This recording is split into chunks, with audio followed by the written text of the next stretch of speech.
J'avais envie de dire 2-3 mots de Comme un lundi, parce que c'est un petit film japonais qui a pas beaucoup fait parler de lui, qui est un peu sorti dans l'anonymat le plus complet, et je trouve qu'il est intéressant, même si je le trouve pas extraordinaire, je trouve qu'il est intéressant, et c'est un film qui est sur le principe de la boucle temporelle. Et s'il y a des trucs que j'aime bien, c'est les histoires de voyage dans le temps.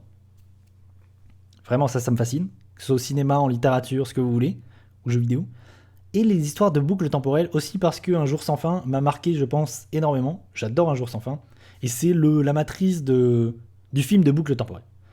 Et là, encore une fois, on retrouve beaucoup de choses d'Un jour sans fin. En fait, en termes de boucles temporelles, il n'est pas hyper original. La première originalité du film, c'est que ça se déroule au Japon. Donc c'est une histoire de boucle temporelle qui se répète sur une semaine. En général, c'est plus une journée. Un jour sans fin, c'est la journée qui se répète, qui se répète, qui se répète à l'infini. Et il y a énormément de films qui ont dupliqué cette recette, et il y a énormément de films depuis qui prennent la boucle temporelle et qui s'amusent avec. Il y avait un truc, je sais plus quel. Bon, bref, j'en ai vu plein. Et lui, il imagine que c'est dans dans la société japonaise, dans une compagnie japonaise, des travailleurs qui sont là au travail et qui travaillent, qui font une semaine de travail chiante. Cette semaine de travail, elle va se répéter ad vitam aeternam jusqu'à ce qu'ils comprennent qu'est-ce qui se passe, pourquoi est-ce que cette semaine se répète à l'infini et c'est quoi le bug dans la matrice. Ils veulent trouver le moyen de s'échapper de cette semaine infinie, quoi. Et je me dis, ok, cool. Vraiment, boucle temporelle, c'est quelque chose qui me plaît. Le cinéma japonais, ça me plaît. Donc sur le papier, ça a tout pour me plaire. Et je trouve ça sympathique sans être fifou. Chose vraiment intéressante, c'est que ça parle de la société japonaise, du monde de l'entreprise au Japon. Parce que la première réaction, ça c'est assez génial, c'est que la première réaction des protagonistes, en se rendant compte qu'ils sont dans une boucle temporelle, c'est de se dire ok, on va chercher à s'en sortir, mais il faut aussi qu'on fasse notre travail, quoi. Et donc, quoi qu'il arrive, même si ils doivent refaire la même chose à chaque fois et ils savent que ce qu'ils vont faire, ça sert à rien, bah ils se disent, on sait jamais. Si jamais la boucle s'arrête, il faut que notre travail soit fait. Donc, vraiment, ça montre le côté hyper aliénant du travail, où les Japonais, c'est la vision japonaise en se disant, le premier truc qu'ils se disent, c'est vraiment, il faut que ce soit fait. Quoi qu'il arrive, même si on recommence, il faut que ce soit fait et que ce soit bien fait. Ça, c'est un peu amusant. Ouais, voilà, Edge of Tomorrow, Looper. Looper, c'est plus un voyage dans le temps. C'est même complètement un voyage dans le temps. C'est pas Edge of Tomorrow, c'est vraiment. D'ailleurs, c'est très bien. Edge of Tomorrow. Film un peu sous-coté, un peu oublié.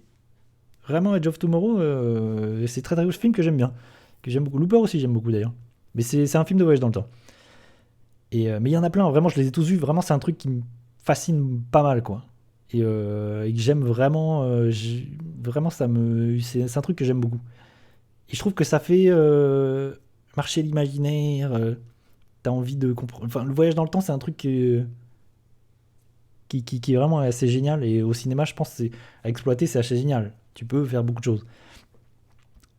Mais je pense que le meilleur reste toujours Un jour sans fin. Un jour sans fin, revoyez-le. Pour moi, le film, il est extraordinaire. Là où le film m'embête un peu sur Comme un lundi, c'est que il va passer son temps à essayer de comprendre pourquoi ils ont cette boucle et c'est quoi le problème et comment la réparer et comment sortir de la boucle. Ce qui est pas le plus intéressant, je trouve, dans ce genre d'histoire, et c'est toujours en plus la même truc, c'est toujours le même ressort, depuis Histoire sans fin, enfin depuis Un jour sans fin, c'est pas le même film, depuis Un jour sans fin, c'est toujours un peu la même chose. Et ce qui est intéressant, je trouve, dans Un jour sans fin, c'est à partir du moment où tu te rends compte que tu es dans une boucle, c'est toutes les possibilités que ça te donne. C'est-à-dire, t'as plus rien qui t'empêche de faire ce que tu veux, en fait. T'es plus soumis à aucune règle. Tu peux décider de faire n'importe quoi. Et ça, tu le vois dans Un jour sans fin. Tu peux tuer des gens, tu peux te suicider. Tu reviendras toujours. Peu n'importe, rien n'a d'impact, en fait. Et ça, c'est intéressant. Et du coup, tu deviens plus ou moins fou. Le personnage devient fou. Tu déprimes. Tu peux aussi faire des choses folles comme apprendre des choses. Tu peux passer du temps à apprendre quelque chose, une langue, machin, à jouer un instrument. Enfin, c'est ça qui est intéressant, je trouve, dans ce concept. C'est de se dire que tu as une infinité, en fait. Ton temps est devenu infini, mais bloqué dans un temps. Et tu peux faire des folies. Rien ne t'arrête. Et ça, je trouve que dans Comme un lundi, c'est jamais exploité, c'est jamais ne serait-ce que envisagé. Et ça, je trouve ça un peu bizarre. Parce qu'à aucun moment, il n'y a aucun protagoniste qui, à un moment donné, va se dire « Ok, je sors du bureau et je me casse. » Alors qu'ils sont là une semaine quand même. Et ça se répète à l'infini. Il n'y a aucun foutu protagoniste qui se dit « Vas-y, je me casse, je la fais pas votre semaine de travail. De toute façon, ça va rebooter. Je vais faire autre chose. » À la fois, ça parle du Japon et de la société japonaise, mais en même temps, je trouve ça un peu fou et un peu bizarre. Ce qui crée un problème, ce qui crée quelque chose, et après, c'est aussi, je pense, parce que c'est un petit budget, où en fait, c'est un huis clos le film. Parce qu'on est tout le temps dans ce foutu bureau, tout le temps. Je pense que c'est aussi une question de budget, qu'ils n'avaient pas forcément les moyens, et que du coup, ils bloquent les protagonistes dans ce foutu bureau jusqu'à ce que mort s'en suive. Autre chose que j'ai pas dite, c'est que c'est une comédie. Et c'est une vraie comédie plutôt marrante, à certains aspects. Vraiment, il y a plein de trucs qui m'ont plutôt fait rire. Vraiment, il y a des choses, il y a des bonnes idées, il y a vraiment des idées amusantes. Comme par exemple, il y a un protagoniste. En fait, la jeune fille qui est le protagoniste principal sort de la boucle. Et c'est pas la première en fait à sortir c'est pas la première à se rendre compte qu'elle est dans une boucle.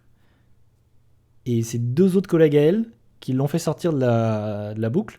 Enfin, qui la font pas sortir, mais qui en fait lui font remarquer qu'elle est dans une boucle temporelle. C'est-à-dire que les protagonistes ont des difficultés à comprendre qu'ils sont dans la boucle. Et donc le but des gens qui comprennent ça, c'est de faire comprendre aux autres.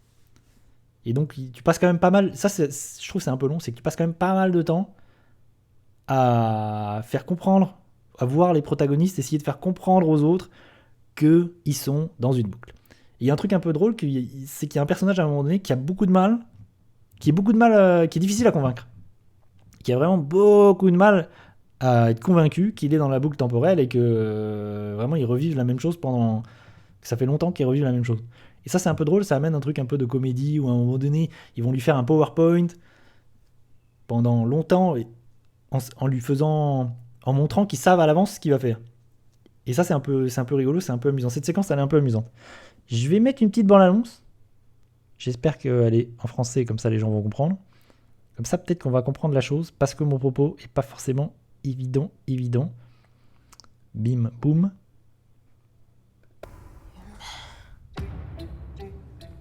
聞いてほしいんです。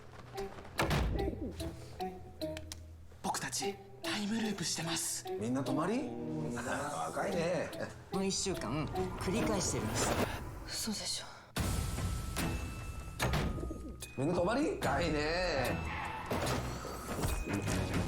見ててください。今から部長がくしゃみをします。とに繰り返してるね。わ、みんな泊まり？若いね。ハッピーデスデーとかオーリーユーニードイズキルみたいな。あ、そうです。そこは恋はデジャブでしょう。おそらく長久部長です。頑張りましょ部長の腕についてるあの石についてお話があります。まずはさ、タイムループから抜け出して。あと一歩です。うわ、すごいな。さすが吉川さん。黙っててごめん。日曜。バカ月曜だよ。終わんね最悪な1週間。あたりさん停電します。え3、2、1。データ保存してた。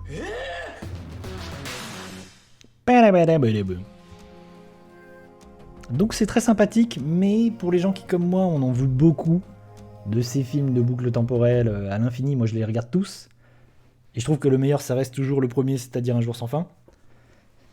Je trouve pas ça extraordinaire, j'ai dû mettre 3 sur 5, c'est-à-dire sympa, sans être folichon, mais c'est une bonne surprise. Vraiment, si comme moi vous aimez ce genre d'histoire, voyage dans le temps, boucle temporelle, et que vous aimez aussi le cinéma japonais, en plus ça dure même pas 1h30, hein, vraiment ça dure moins d'1h30. Vraiment, je trouve ça plutôt très cool. Donc c'est un petit conseil.